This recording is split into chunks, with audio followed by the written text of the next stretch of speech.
سندخلهم جنات تجري من تحتها الأنهار خالدين فيها أبدا وعد الله حقا ومن أصدق من الله قيلا ليس بأمانيكم ولا أماني أهل الكتاب من يعمل سوءا يجز به ولا يجد له من دون الله وليا ولا نصيرا ومن يعمل من الصالحات من ذكر أو أنثى وهو مؤمن فأولئك يدخلون الجنة ولا يظلمون نقيرا ومن أحسن دينا ممن أسلم وجهه لله وهو محسن واتبع ملة إبراهيم حنيفا واتخذ الله إبراهيم خليلا ولله ما في السماوات وما في الأرض وكان الله بكل شيء محيطا ويستفتونك في النساء قل الله يفتيكم فيهن وما يتلى عليكم في الكتاب في يتامى النساء اللاتي لا تؤتونهن ما كتب لهن وترغبون أن تنكحوهن والمستضعفين من الولدان وأن تقوموا لليتامى بالقسط وما تفعلوا من خير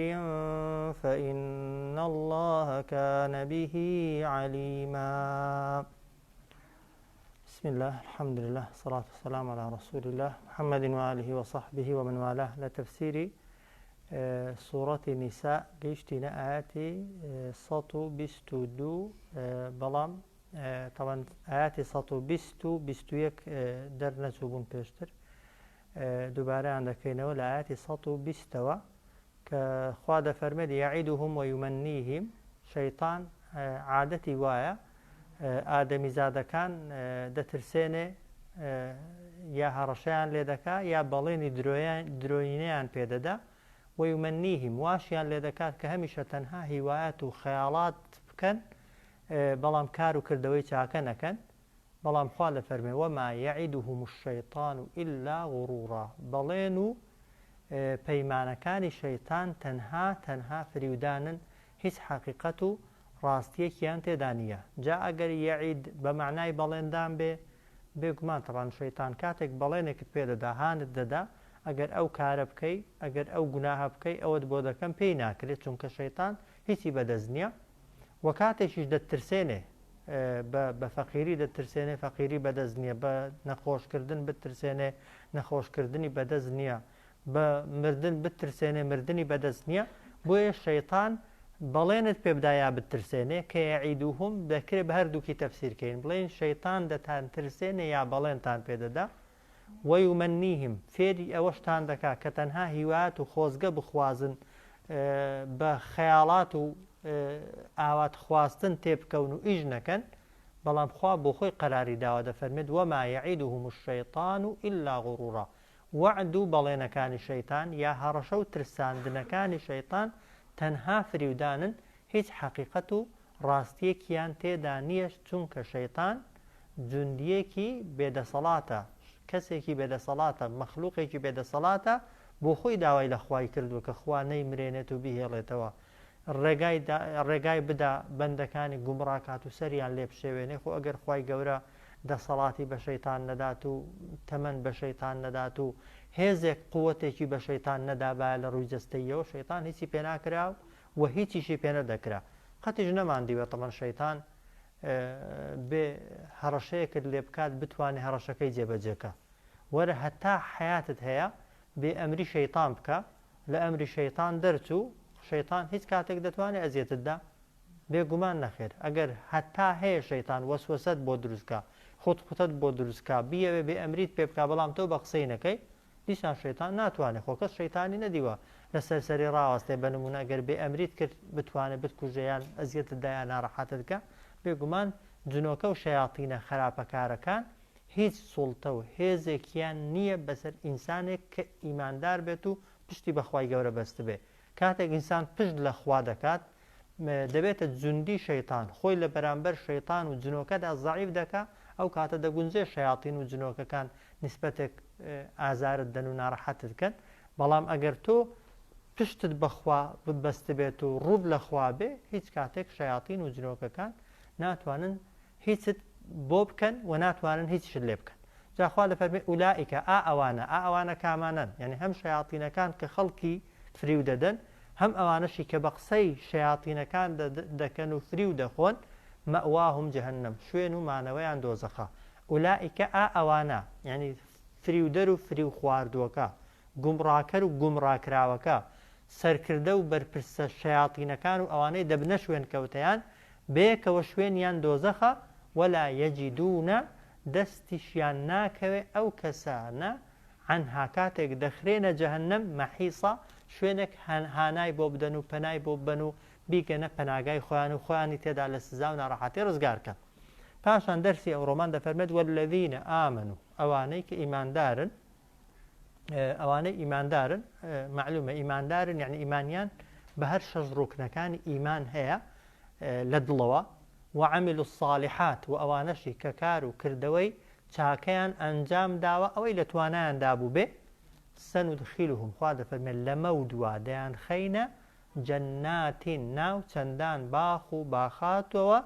کە تەجری من تحتها الأنهار کە دەڕوا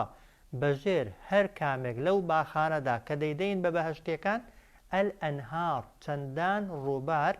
کە ڕووبارەکانی بەهەشت معلومە ئاوە شیرە هەنگوینە شەرابە کە هەمووی طبعاً لەبەری دەڕوات و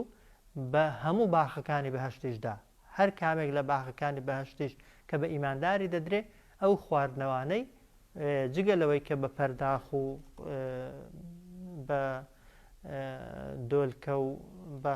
بە پیاڵە لەسەر شوێن و مەمەڕەکان دانراون خواردنەوەکانی بەڕووبار و بە جۆگە بەکانیاویشی تێدان خالیدینە فیها ئەبەدا دەمێننەوە لەناو ئەو باخ و باخاتانەدا بە هەمیشەیی جاخوا دەفەرمێ وعد الله حقا وعدی شەیطان چ بوون غڕور و فریودان بوون بەڵام وعد الله بەڵێن و پەیمانەکانی خوای گەورە حقا هەمووی ڕاست چونکە خوا خاوەنی دنیا و قیامەتە خوای گەورە دنیا و قیامەتی وەکو یەک دروست کردوون چۆن لە دنیادا طبعاً ئەوەی هەتە ئیخوایە لە قیامەتش خوای گەورە ئەوەی بیەوێ دەتوانێت پێتدا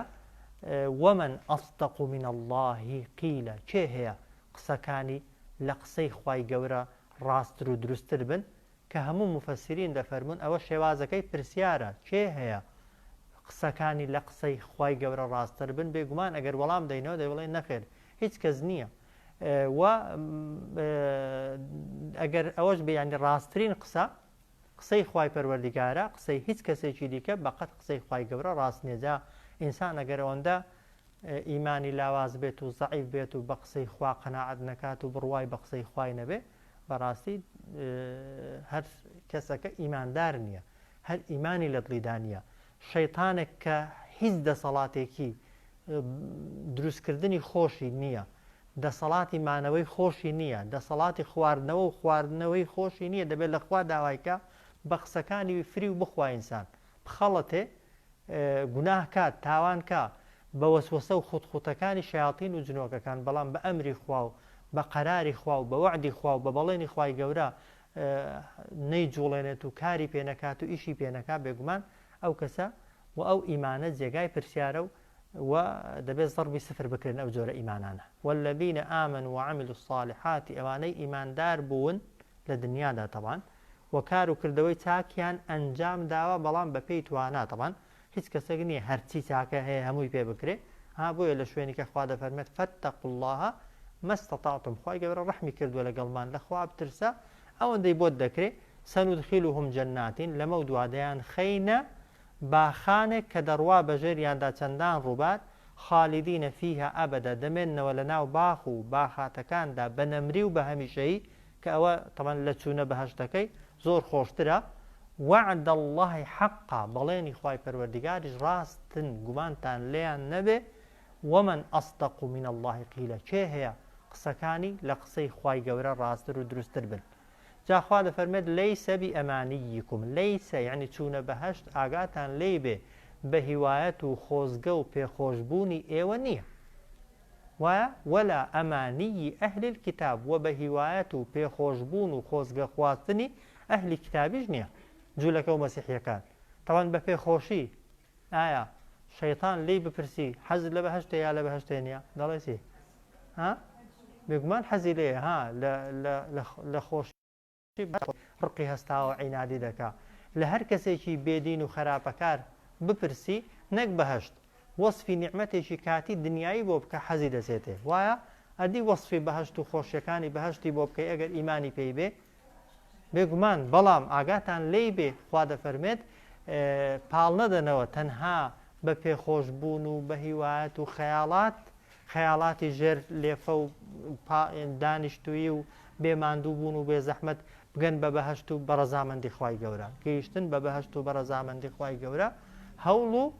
ماندووبوونی دەوێت ها ئاەتەکەی پێش و قاعیدەکەی دیاری کردووە والذینە ئامنوا وعملوا الصالحات ئەو جار ئیماندار بی عملی ساڵحیشت کردبێ ئەو جار خوا دەتخاتە بەهەشتێ ئەدی هەر لە خۆڕا دانیشی بەس خەیاڵکەی بەس بیر لە بەهەشت و خۆشیەکانی بکەیەوە خۆت بێنی بەراوردکەی لەگەڵ ئیبلیس و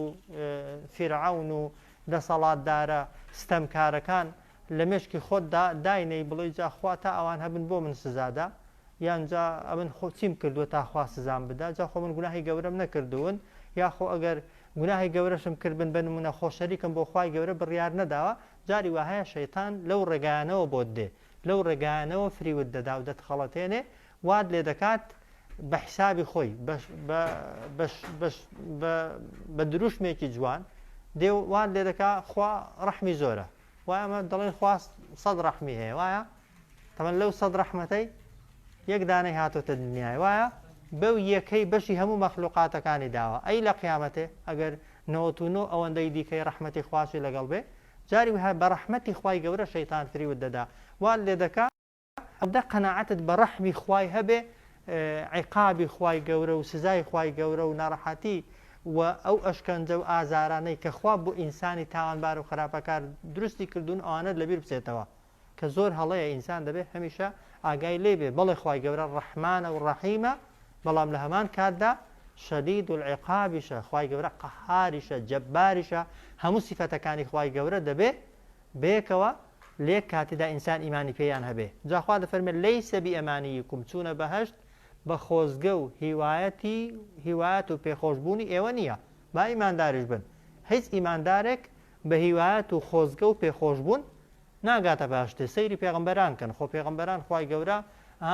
خوا بە پێغەمبەری دەفەرمێت لیەغفر لەک الله ما تقدم من ذنبك وما تأخر خوای گەورە لە گوناهی ڕابردووت و داهاتوت خۆش بووە بەڵام چێ دیوێتی پێغەمبەر صلی الله عليه وسلم شەوێک شەو نوێژ نەکا و ڕۆژێک عملێکی ساڵح نەکا یا هەموو دقەیەک بیری لە لای قیامەت و بەهەشت و وانە نەک پێغەمبەری ئەمە هەموو پێغەمبەران کاتێک باسی جەهەنەم کراوە لەرزیون چونکە ئینسان کە ئیمانی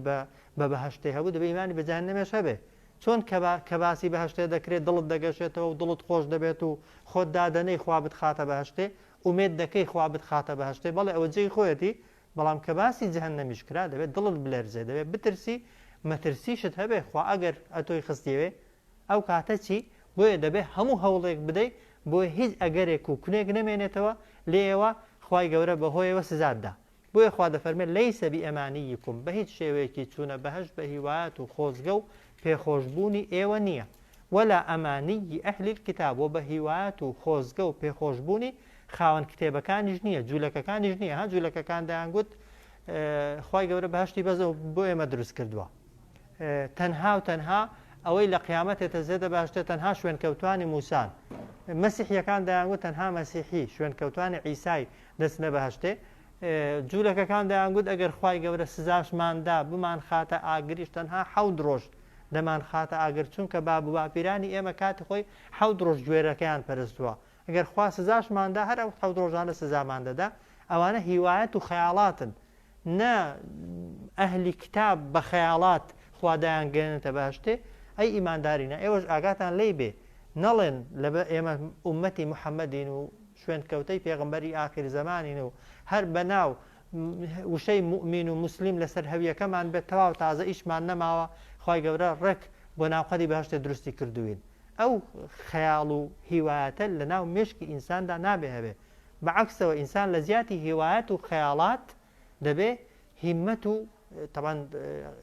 ڕوحی ئیشکردنی هەبێ ئیشکردن بۆ گەیشتن بە بەهشت خۆ درخستنەوە بە هەر هۆکارێک کە پێت دەکرێت لە ئاگر و لە سزای دۆزەخ چونکە ناڕەحاتی و سزای دۆزەخ هێندە سەختە ئینسان ئەگەر بە ئەگەری ملیۆن لەیەکیش احتیمالی نزیک بوونەوەت هەبێت دەبێ هەر هەوڵی بۆ بدەی بەڕاستی بەهشتیش بە هەمان شێوە هێندە خۆشە ئینسان ئەگەر تەنها احتیمالێکی لە ملیۆنی یەک هەبێ بۆی نەگەیە بەهشتەیان چونە بەهشتەکەت تاخیر بە ئینسان دەبێ هەر هەوڵی بۆ بدە بۆیە خوا دەفەرمێت لەیسە بیئەمانیکم ولا ئەمانی ئەهلی الکتاب چونە بەهشت بە هیوایەت و خۆزگە و پێخۆشبوونی ئێوە نییە و بە هیوایەت و خۆزگە خواستنی خاوەن کتێبەکانیش نییە ئەدی بە چییە؟ قاعدەی خوا ئاوایە من يعمل سوءا يجزى به واضحة من يعمل هەر کەسێک ئەنجام بدا سوءا یەک خراپە يجزى به لەسەر خراپەکەی سزا دەدرێت جا علەما دەفەرمون سزایە کە هێندێک زار دنیاییە بۆ کەسی ئیماندار وایە خی گەورە نەخۆشت دەکا ناخۆشیت بەسەر دێنێ تاقیت دەکاتەوە فەقیرت دەکا بێدەسەڵاتت دەکا خەفەتێکت دەداتێ وایە ها ئەو حەدیثەی کە دەفەرمێت هەتا ئەگەر دڕکێک بە دەستی ئینسانی ئیماندار یا بە قاچی ئیمانداردا بچێتە خوارێ ئیماندارەکە سەبری لەسەر بگرێ خی گەورە بە خێر بۆی دەنووسێ بۆیە ئیبن عەباس دەفەرمێ کاتێک کە ئەو ئاەتە هاتە خوارێ زۆرێک لە سەحابەت دڵیان ناخۆش بوو بۆی کە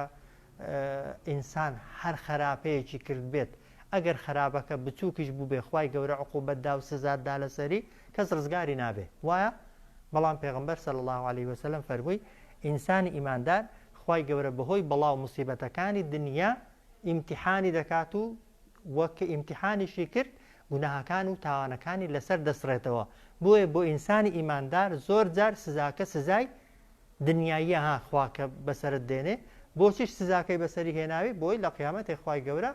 لە سزای ئاگر و ناڕەحەتیەکانی قیامەت و بەرزەخ و ناوگۆڕ بتپارێزێت کە ئینسان بەبێ گومانی قازانج دەکا ئەو جار ئاەتی کەمان هەیە ها ئین الحەسەنات یذهبن السەیئات بێگومان چاکەکان خراپەکان ڕەش دەکەنەوە بەڵێ خراپەت کرد خی گەورە خراپەکەت هەر لەسەر دەنووسێ بەڵام کە چاکەت بە دوایدا کرد بەهۆی چاکەوە ئینسان دەکرێت بەبەر دەوامی خراپەکانی خۆی بسرێتەوە کە زۆر جار باسمان کردە دەست نوێژ کۆمەڵێک ئەذکار و ویرد و کردداری ڕۆژانە هەنە کە زۆر ئاسانن دەکرێت بەو عیبادەتە ئاسانانە ئینسان گوناهەکانی دیکەی خۆی بسرێتەوە دەنا لە ئەسڵدا هەرچی خراپەیە لە بەرامبەردا سزایەکی هەر هەیە ها جا سزایەکەت بەسەردا جێبەجێ دەکا خوا یا جێبەجێ ناکە تەبیعیە ها ئەوە شتێکی دیکەیە ئەگەر خوا بە سەریدا جێبەجێ کردی لە دنیادا تەوان خێری بۆ ویستی بەسەردا جێبەجێ دەکا قازانجت کردووە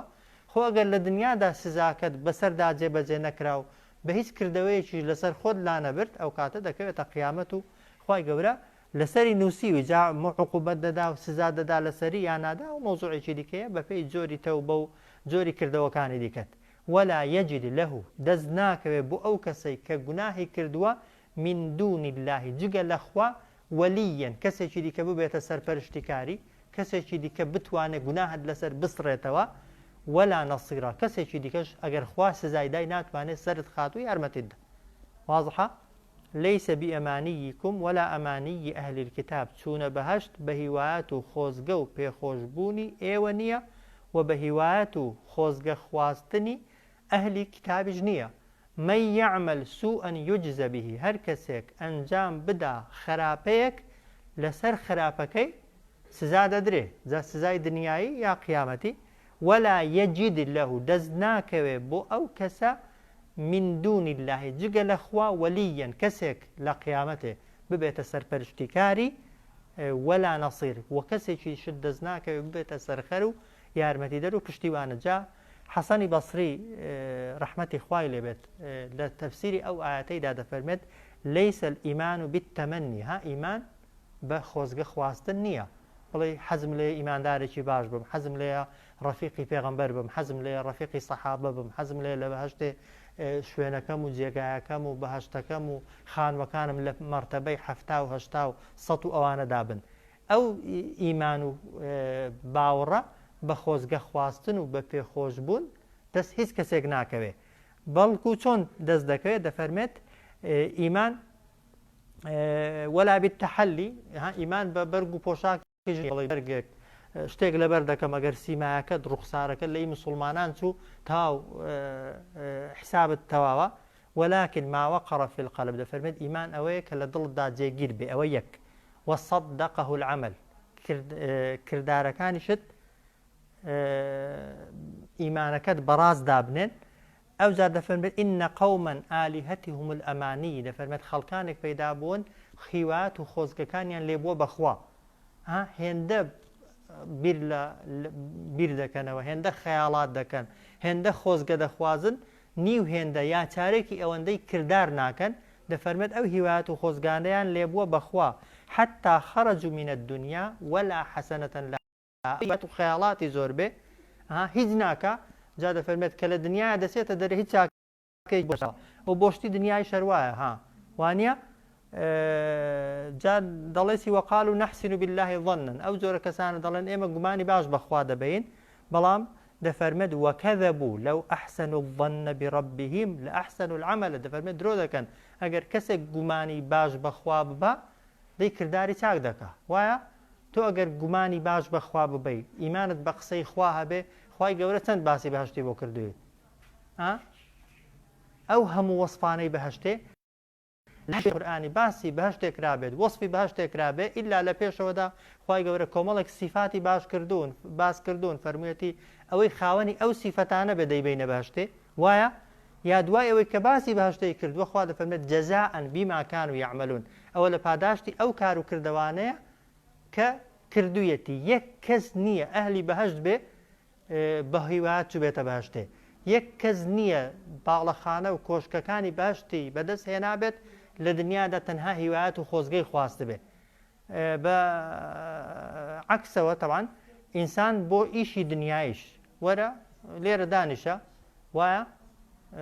تینود بێ ئەگەر پەرداخاوێک لە ناو سەلاجەکەی دابێ وایە هەتا قیامەتێ خۆزگە بخوازە لە خۆڕا بۆ دێ بێگومان کەسێک حەزی لە دەوڵەمەندیە بەڵام کەسابەت ناکە دەستی دەکەوێت بە پێخۆش بوون کەسێک حەزی لێ بنمونە خانوویەکی باشی هەبێت بەڵام پارەی پەیدا نەکات و هەوڵی کڕینی نەدا و دروستکردنی دەدەکە تا قیامەتێ دەستی دەکەوێت ئێوە دنیا دەست ناکەوێت کەواتە نە لە دنیادا تەبەن هیچ شتێک بە خەیاڵ دەست دەکەوێت نە قیامەتیش بۆیە قسەیەکەی خۆزگە بە هیچ یا بۆ هیچ مەخوازە هەوڵی بۆ بدە تەبەن شتی دنیایش بە خۆزگە دەست ناکەوێت بەبێ هەوڵ تەبەن قیامەتیش بە خۆزگە خواستن و بە ئەمانی دەست هیچ کەس نەکەوتووە و دەست هیچ کەسیش ناکەوێت ئەوە قاعدەی یەکەم من یعمل سوءا یجزە به هەر کەسێک خراپە بکە خوای گەورە لەسەر خراپەی حتما سزای دەدا جا دنیاییە سزایەکە یا قیامەتیە ومن يعمل من الصالحات هەر کەسێکیش ئەنجام بدا کاری چاکە جا من ذەکەرین ئەو کەسەی چاکەکەی کردووە نێر بێ ئەو ئونثا یا مێ بێ بەڵام بەیەک مەرج وهو مؤمن لەگەڵ کارە چاکەکەیدا ئیماندار بێ کەسەکە بە ئیمانەوە کارەکەی کرد بێ زۆر پیا و ئافرەت هەنا کارەکانیان کاری چاکە وایە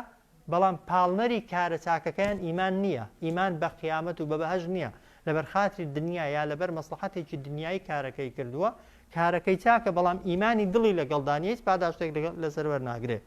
بەعەکسەوە زۆر کەسمان هەیە ئیماندارە بەڵام هیچ ناکە ئیمانی هەیە بەڵام هیچ ناکە ئەویش تەبەن هیچی دەست ناکەوێت چونکە ئیمان و کار دەبێت تێک هەڵ بکرێن بۆیە خوا دەفەرمێت ومن يعمل من الصالحات هەر کەسێک ئەنجام بدا کاری چاک مەرجە کارەکەت کاری چاک بێ کاری چاک چییە ئەوەیە موافق و گونجاو بێ لەگەڵ شەرعی خوای گەورە پێچەوانەی فەرمانی خوا و فەرمانی پێغەمبەر نەبێت صلی الله عليه وسلم جا ئەو کەسە من ذەکەر نێر بەیامێ بێ خوای گەورە نێر و مێ مەخلوقی خوان فەرقی نییە وهو مؤمن بەڵام بەو مەرجە ئیماندار بێ یعنی مەرجی قبولبوونی کردار دووشتە ئیمان بوون بە پاداشتەکەی دووهەم ئەوەی دەیکەی چاک بێ فأولئك يدخلون الجنة ئەوانە دەخرێنە بەهەشتەوە ولا يظلمون ستەمیشیان لێ ناکرێ نەقیرە یعنی بەقەت کونی ناو دنکە خورمای دنکی خورمای ناوەکەی کونی گچکەی تێدایە ئەو کونە گچکەیە چەندە بچووکن یا چەندە بچووکە بەقەدەر ئەوەش خوای گەورە ستەم لە هیچ کەس ناکە ستەم چۆن یعنی چاکەت کرد بێ ئەگەر بچووکیش بێ نییە خوای گەورە بۆی نەنووسیبی بە هەمان شێوە خراپەت نەکرد بێ خوای گەورە بەقەدەر مسقالە زەڕەش خراپەت بە زیادەوە لەسەر نانووسێ ومن يعمل من الصالحات من ذكر أو أنثى هەر کەسێک ئەنجام بدا کردداری چاکە لە نێریامێ بەڵام ئیماندار بێ کەسەکە بەو مەرجە ئەوانە دەخرێنە بەهەشتەوە ولا يظلمون ستەمیشیان لێ ناکرێ بەقەدەر کونی ناو دنکە خورماش پاشان خوا دەفەرمێ ومن أحسن دينا ممن أسلم وجهه لله کێ هەیە جوانتر بێ دینداریەکەی لە کەسێک کە ئەسلەمە وەجهەه لله کە خۆی بەدەستەوە داوە بۆ خوا خۆی بەدەستەوە داوە بۆ خوا یعنی چی یعنی لە دڵ و ناخەوە بە هەموو ئەندامەکانی ئامادەیە فەرمانەکانی خوای پەروەردگار جێبەجێکە کە لێرەش عولەما دەفەرمون پرسیارەکە ئیستیفهامەکە ئیستیفهامی ئینکاریە دەبێ ئاوا تەفسیری بکەین دەبێ بڵێن دینداری هیچ کەسێک لە دینداری ئەو کەسەی چاکتر و باشتر و جوانتر نییە کە ئەسلەمە وەجهەه لله خۆی و دڵ و ناخی تەسلیم کردبێ بەخوا یعنی بە هەرچی بڕیار و قەرار و فەرمانی خوای گەورەی ڕازیە ئەوە لە دڵەوە ئەوە یەک وهو محسن دەبێت لەگەڵیشیدا چاکەکار بێ چاکەکار بێ طبعا یعنی چی محسن پلەیەکە طبعا بەرزتر لە پلەی مؤمینی ها مسلم مؤمن محسینمان هەیە وایە محسین کەسێکە گەیشت بێتە مەرتەبەیە کە هەمیشە هەست بە مڕاقەبە و چاودێری خوای گەورە بکە خەڵک چاوی لێ دەبێ یا چاوی لێت نەبێ بتبینێ یان نەتبینێ ئەتۆ وا بزانی خوای پەروەردگار لە بەرامبەرتە کامیرەکەی و چاودێریەکەی بەسەرتەوەیە و ورد و دریشتر لەسەر دەنووسێ ئەو کاتەی کە لە تەنیاییدا و لە ئاشکراییدا وەکو یەک بووی ها بەتەنێ لە ماڵە چۆنی کەس چاوی لێ دنیا چۆن واجبات جێبەجێ دەکەی و چۆن لە گوناه دوور دەکەویەوە ئەو کاتەشی کە هەموو خەڵک چاوی لێتە نە شێوەی عیبادەت گۆڕانکاری بەسەردادێ جوانتری دەکەی نە وەک دەڵێ حەذەر و خۆپارێزشت لە گوناه بەهێزتر دەبێ ئەوە بزانە محسینی زۆر ئاسانە خۆ تاقیکردنەوە ها نوێژە دەکەی بە نمونە لە ماڵە چۆن دەیکەی لە ناو خەڵکیشدا ئاوا بیکە قورئان خوێندنەکەی خۆت بە تەنها چۆنە لە ماڵێ لە ناو خەڵکیشدا ئاوا بە مەسەن ئەگە گوناهت بۆ ڕێککەوت لە ماڵێ لە تەنیاییدا لە تاریکایی شەودا چۆن خۆتی لێ دەپارێزی لە ناو خەڵکیشدا هەمان شتت هەبێ یا لە ناو خەڵکیدا چۆنی لە تەنیاییشدا هەمان هەستت هەبێ بزانێتەوە محسینی ئەگەر بەعکسەوە بوو طبعا ئەو کاتە ئینسان دەکرێت ئیماندار بێ بەڵام محسین نییە دەکرێت موسڵمان بی بەڵام نابیە محسین جاخوا دەفەرمێت جوانترین دینداری جوانترین ئاینداری جوانترین موسڵمانیەت ئەوەیە کە ئینسان ئەو سیفەتانەی تێدا بێ ها یەکەمیان ئەسلەمە وەجهەه لله ناخ و دڵی خۆت تەسلیم کرد بێ بەخوا جارێ هەرچی خوا بفەرمێت و پێغەمبەر بفەرمێت صلی الله عليه وسلم پێی رازی بی ڕەخنەت لێی نەبێ گلەیت لێ نەبێ ئەو جار لەگەڵیشیدا وەهو محسین چاکەکار بی یعنی ئەوەی بڕاوڕت پێیتی لە ژیانی ڕۆژانەتدا جێبەجێکەی و تەطبیقیکەی بە پێی توانە مەرجی سێم ئەوەیە واتبع ملة إبراهیم حەنیفە بە دوای ئاینی ئیبراهیمیش کەوتبی کە ئاینی ئیبراهیم ئاینێکی حەنیفە ئاینێکە دوورە لە بتپەرستی ئاینێکە خۆی یەکلا کردوتەوە بۆ خوای پەروەردگار کە زەقترین تایبەتمەندی ئیبراهیم سەلامی خوای لەسەر بێ ئەوە بووە کە تەوەکوول و پشتی بەس بەخوا بستووە خۆی تەنها تەسلیم بەخوا کردووە بیستوتانە کاتی خۆی کە بڕیاری سوتاندنی دراوە لەلایەن نەمرودەوە خوای گەورە جیبریلی ناردووە بۆ لای تێتی خوا ناردوومی داواکاری جیا ئەوش فەرموویەتی هیچ داواکاریەکەم لە تۆ نییە چونکە تۆ وەکو من وای تۆش مەلایکەتی مەخلوقی خوای بە ئەمری خوای هاتووی خوا چۆن ئاگای لە تۆی ئاگای لە منیشە جیبریل پێی فەرمودەی لە من نا داواکاری لە من نا بەس داواکاریت لە خوا چییە ئێدەی فەرمووی خۆخوا ئاگای لە حاڵمە ئاگای لە حاڵمە مادام ئاگای لە حاڵمە شەرم دەکەم داوای لێ بکەم بۆ هیچ داواکاریەکەم نییە بۆیە کاتێک کە دەخرێتە ئاگر خۆ کە ئامادەیە بچێتە ئاگر خوا پێشتر پێی نەگوت و ئاگر ناتسووتێنێ ها وایە بەڵام ئەو حەسبی الله وەنیعم الوەکیلی گوتووە بە قەناعەتەوە گوتێتی خوام بەسە و پشتم بەخوا بەستە بۆیە کە دەچێتە ئاگر دەسووتێ یان ناسووتێ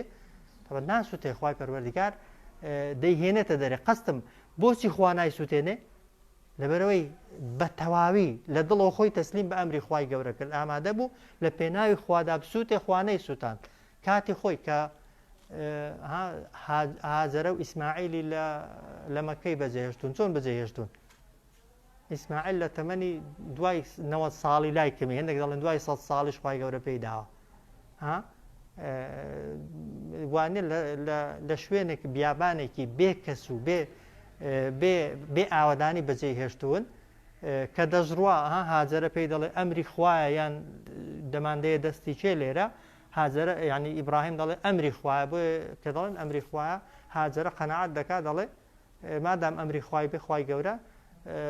ئاگای لێمان دەبێت نەتیجە خواتیان بۆ دەکات تۆن ئەو زمزمەیان بۆ دێنێتە دەرێ کە هەم دەبێتە خواردن و هەم دەبێتە خواردنەوە و دەبێتە هۆکاری ئاوەدان بوونەوەی مەکەش و هەتا قیامەتش تەبەن ئاوەکەوەکو موعجیزە ماوەتەوە ئەو کاتێک کە خوای گەورە بەخەون پێی دەڵێ ئیبراهیمی ئێوە ئیسماعیلی سەر ببڕە کاتێک کە حاضر دەبێت سەری ببڕێ لەبەرەوەی ڕازیە بە ئەمری خوای خوای گەورە هەم لە سەربڕینەکەی ڕزگاری دەکا هەمیش لە قەرەبووی سەربڕینی ئیبراهیمدا خوای گەورە لە ئاسمانەوە لە بەهەشتێرا بەرانی بۆ دێنێت قوربانی پێ بکە قەستم هەر کەسێکی دیکە بە دوای ئیبراهیم کەوێ بەو شێوەیە خوای گەورە چی بۆ ئیبراهیم کردووە بۆ ئێمەشی دەکات بەڵام قەناعەتەکە فەرقیە دەنا خۆخوا هەر هەمان خوایە بۆیە چاک خوا دەفەرمێت ومن ئەحسن دینا ممن ئەسلەمە وجهه لله هیچ دینێک هیچ دینداریەک جوانتر نییە لە دینداری کەسێک کە بەدەستەوە تەسلیمی کرد بێ وجه زۆر جارێکە باسمان کرد بخۆی ینی دم و چاو بەڵام عولەما دەفەرمون لێرە بەبەستی ناخە مەبەستی دڵە جوانترین دینداری چاکترین دینداری ئەوەیە کە ئینسان بداتە چێ بداتە خوا تەسلیم بە خوای گەورەیکە لە ناخەوە بەخوا ڕازی بی و ئیشی خۆ بدەیە دەستی خوا بەڵام بەوەندەش بەتەنێنا وهو محسین لەگەڵیشیدا چاکەکار بی چونکە ئیبراهیم هەر ئەوەندە نەبوو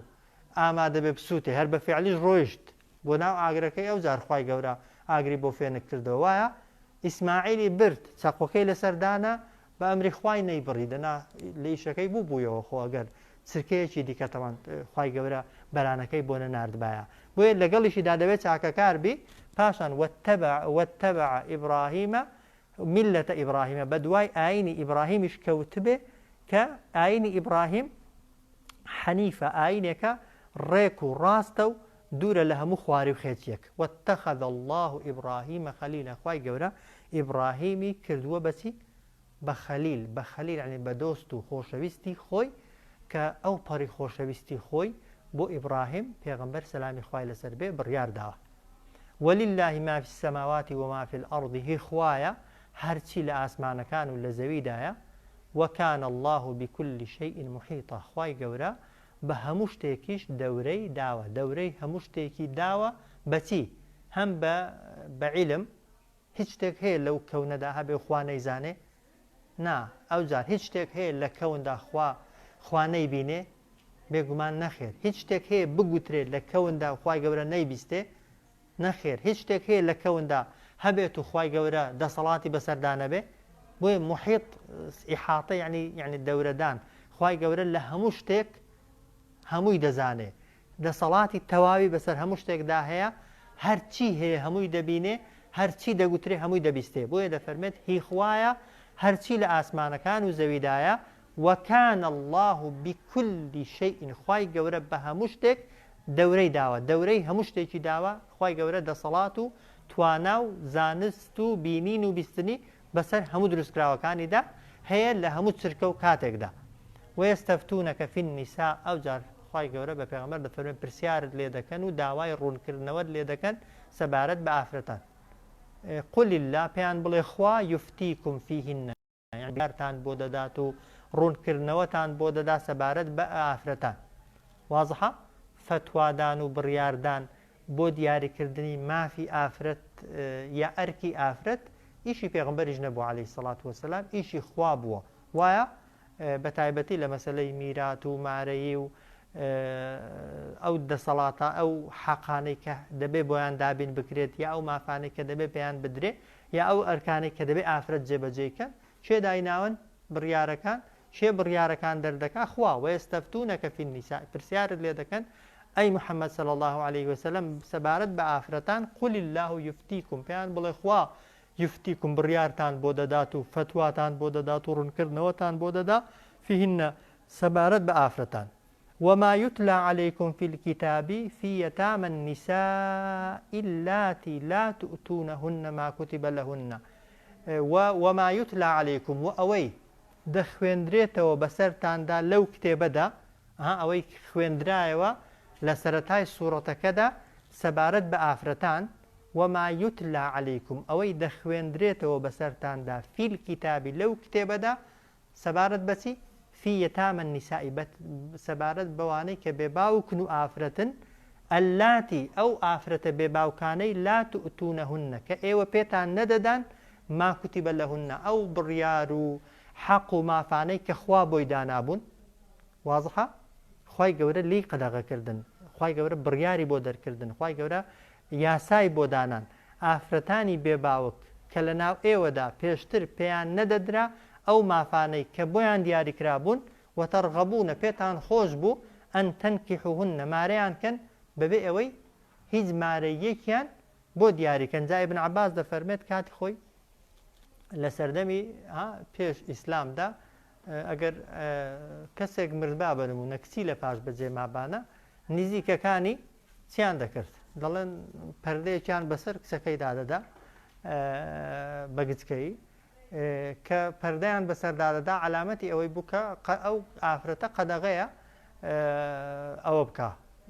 کەس تەوەن مارەی کات و یا کەس ببێتە خێزانی هیچ کەسێک کە گەورە دەبوو دەڵێن ئەگەر جوان بە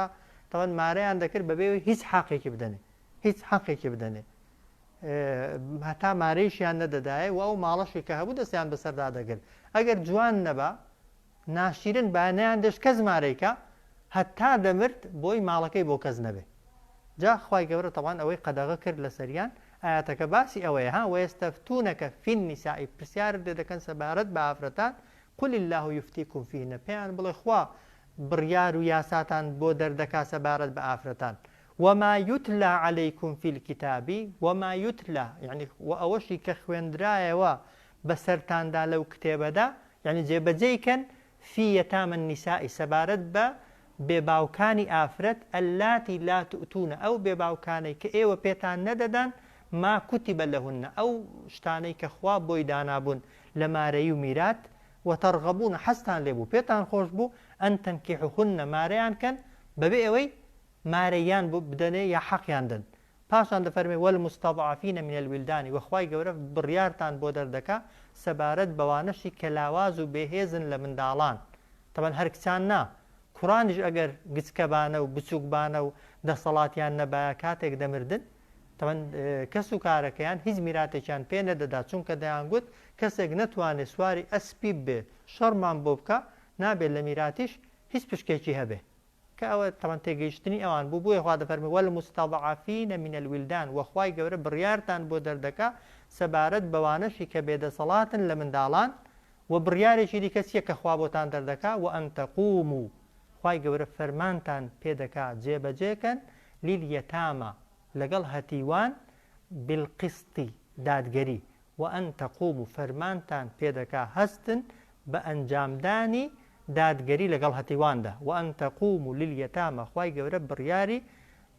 جێبەجێکردنتان جێبەجێکردنی دادگەریتان پێدەکات سەبارەت بە هەتیوان